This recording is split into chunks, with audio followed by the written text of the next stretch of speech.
Good morning, everyone. We are very happy to share yet another positive parenting session with you. We believe that no obstacle can stop us from reaching out to you and helping you in making sure that we are doing the best for our kids. As parents, we understand that the use of technology and how much can we monitor it for our kids is a serious concern for us. But it is also important to understand in the world today, and especially now, when kids have more and more access to technology, we cannot restrict them, and neither it would be very healthy for them to be completely drawn away from technology. But as parents, we can do a few things to ensure that they're exposed to the benefits of using technology. Let us think of the idea of parental control. Do we really want to control our kids when they are online? Or we want to make them to sensible, responsible individuals who can take care of themselves when they're online? Like we allow our kids to play in a park and we supervise from distance to make sure that they are getting the right skills and the right training to be independent adults and make the right choices.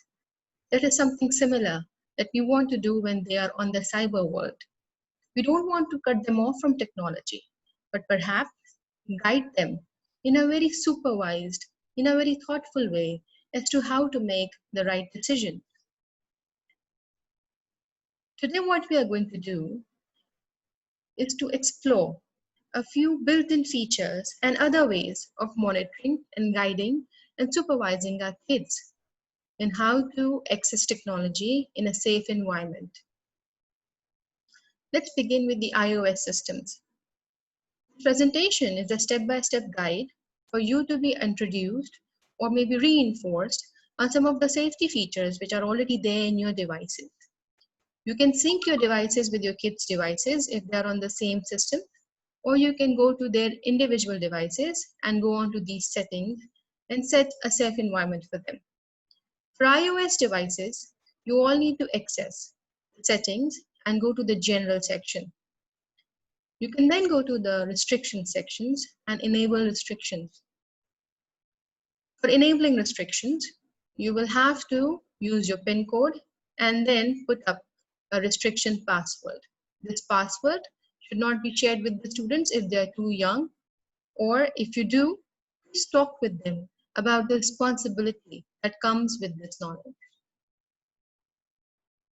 Once you are there, you can allow content that you want your child to access.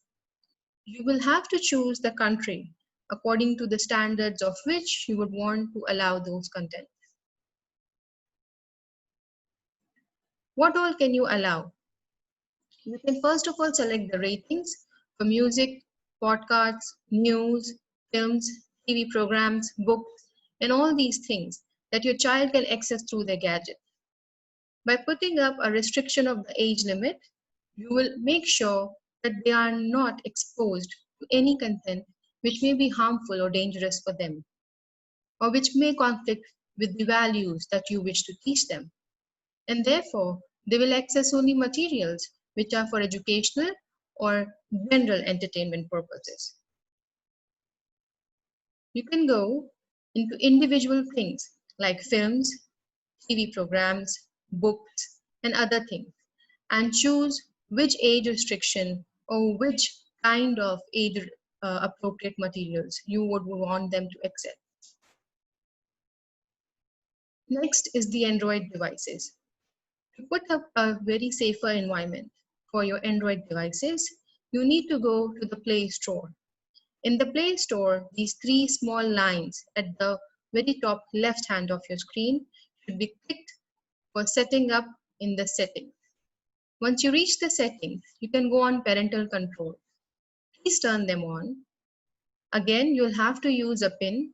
You can create a PIN and then confirm it so that you know that this is the PIN used to change any parental controls henceforth. Once you have reached, again, you have multiple choices. You can monitor the apps, games, movies, music, and other things that your kids are accessing. According to their age, please choose which one is the most appropriate rating that you want them to access. Similarly, you can do the same for movies, TV programs, books, and music. Another way of making a safe environment on shared devices is by creating multiple users. On devices which are shared between you and your child or between multiple children in your household, you can go to the devices. On the very top right hand, you can see this settings icon. Once you click it, you can go on the users which are there. You can create new users. So you can have a profile for yourself, you can have profiles for guests, and you can have profiles for your kids.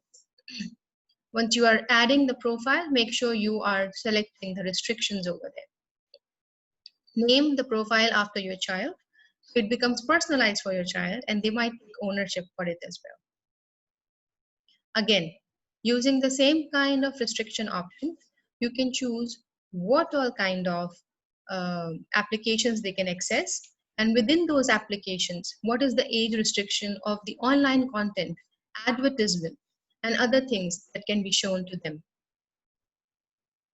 Once you're done setting all of this, you just need to confirm it. These are all very simple steps, and I'm sure once all of us start using them, we'll find it very useful. Other than these, there are a few applications who, in their free version also, gives you a lot of liberty in making sure that you are checking not for controlling, but for making sure that your kids are safe on the cyber world and that they are making the right choices. One of these apps is Custodio. You can sync your devices with the child, track the location, and their web activity through this application. Another very nice application is Lock and Stock. In this one, the child does not require any parental control as such. Once you download this application, the application tracks for how long was your mobile on a lock mode. That means it was inactive, it was not being used. And based on that, you collect points. And the more points you have, the more benefits you get. And these benefits are very attractive for the kids, like free meal vouchers, free gift vouchers. And therefore, what happens is it's like a reinforcement, a positive one, to keep their cell phones locked. That means not using it unless it's very important. Finally, also browse on YouTube Kids. This is automatically a way of making sure that the inappropriate content as well as advertisements that pop up in between are screened out for the kids level. And the parents can be rest assured that the kids are watching things which are safe. That's all from us today. We will keep on doing more of sessions like these. If you have any suggestions on what are the topics you wish to hear about, or how was this session, please go on to this link and fill out a very quick form and give us your feedback. Thank you so much.